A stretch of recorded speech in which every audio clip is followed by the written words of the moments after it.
vous asseoir.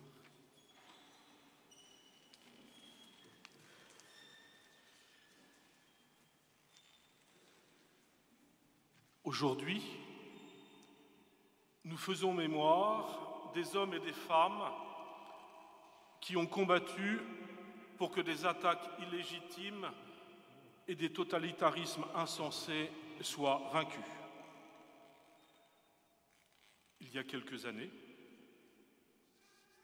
j'ai accompagné à Dinard un ancien combattant qui vivait à la résidence Gardiner. Et il m'a raconté sa guerre. Jeune, il venait vendre des journaux sur la plage de l'Écluse. Il n'avait jamais accepté la défaite en 40, ce qui l'a conduit 2 fois en prison.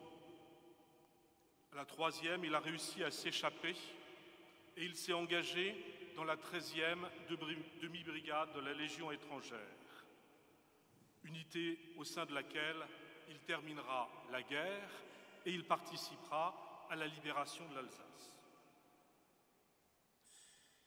Faire mémoire ne signifie pas vivre replié sur le passé, mais préparer l'avenir en tirant leçon du passé. Je citais tout à l'heure le pape François à Sarajevo. Un peuple qui oublie sa mémoire n'a pas d'avenir.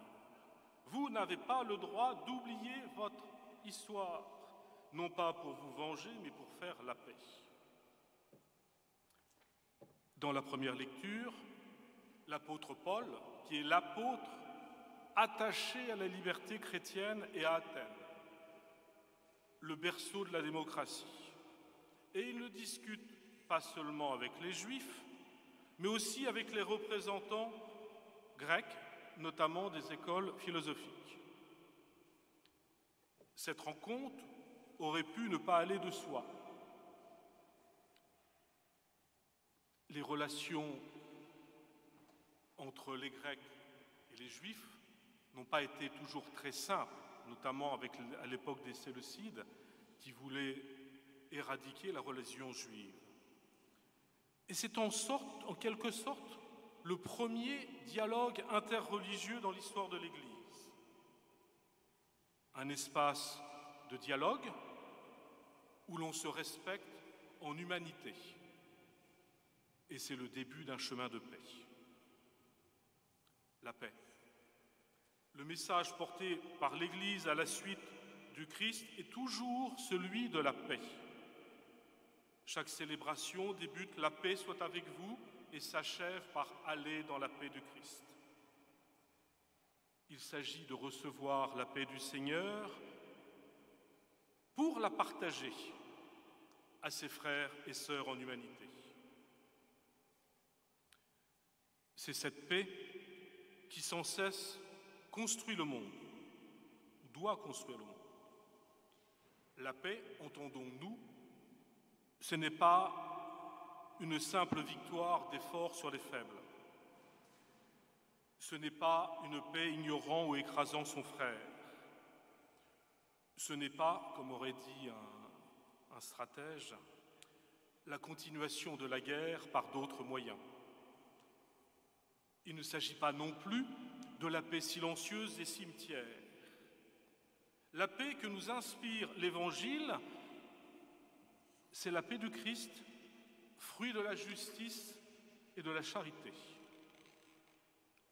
Il s'agit de cette paix qui vient du cœur pour rejoindre le cœur de son frère en humanité.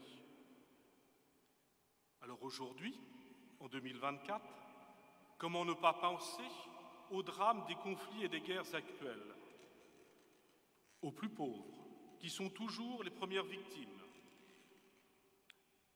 à tous ceux qui aujourd'hui encore sont mis à mort, blessés, déportés.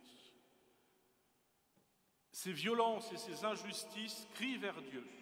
Elles crient aussi vers notre monde et elles crient vers chacun de nos cœurs.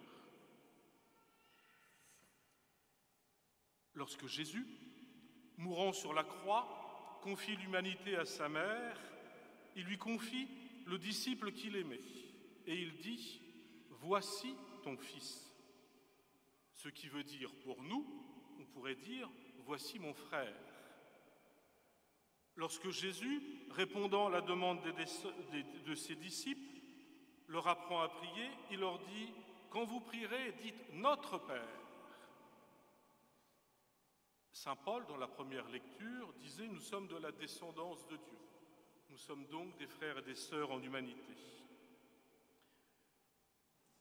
Je dirais, la paix consiste à mettre en œuvre l'un des maîtres mots de notre pays, la fraternité.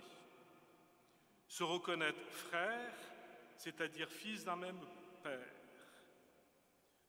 Jésus s'est fait notre frère et il nous a remis les uns aux autres.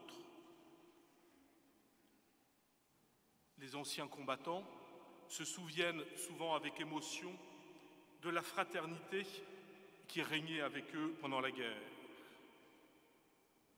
Puissions-nous travailler à établir cette même fraternité entre tous ceux que les hasards de la vie nous donnent comme compagnons de travail, de voisinage ou de vie.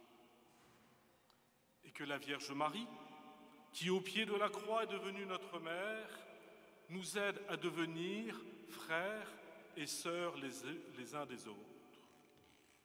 Et que le partage de la parole qui nous réunit ce matin nous donne la force de travailler ensemble à la construction d'un monde plus fraternel. Amen.